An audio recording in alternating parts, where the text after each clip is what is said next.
নমস্কার, শ্রী আম্মা ভগবান শরণম।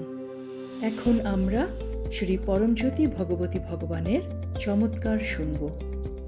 আমি পশ্চিমবঙ্গের কলকাতা থেকে সুনন্দা কায়াল বলছি। কয়েক বছর আগে পড়ে গিয়ে আমার মেরুদণ্ডে গুরুতর আঘাত লাগে। শ্রী পরমজ্যোতি ভগবতী ভগবানের অসীম অনুগ্রহে সেই কঠিন পর্যায় থেকে আমি ধীরে ধীরে সেরে উঠি এবং স্বাভাবিক জীবন যাপন করতে সক্ষম হই। কিছুদিন পরে অপ্রত্যাশিতভাবে আমার বাম পা ভয়ানকভাবে ফুলে যায় এবং শীঘ্রই আমার ডান পায়েও একই ঘটনা ঘটে। অবস্থা এতটাই গুরুতর হয়ে ওঠে যে আমি হাঁটতে পর্যন্ত পারছিলাম না।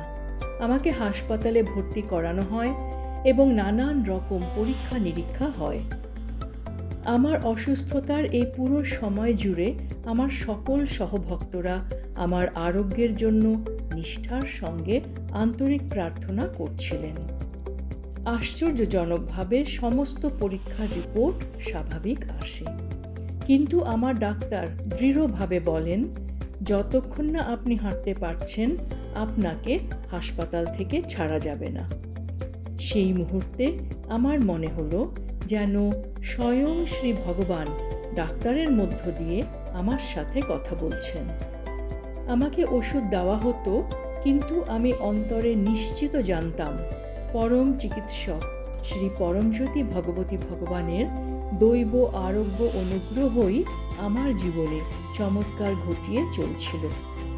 মাত্র এক সপ্তাহের মধ্যে আমি হাঁটতে শুরু করলাম।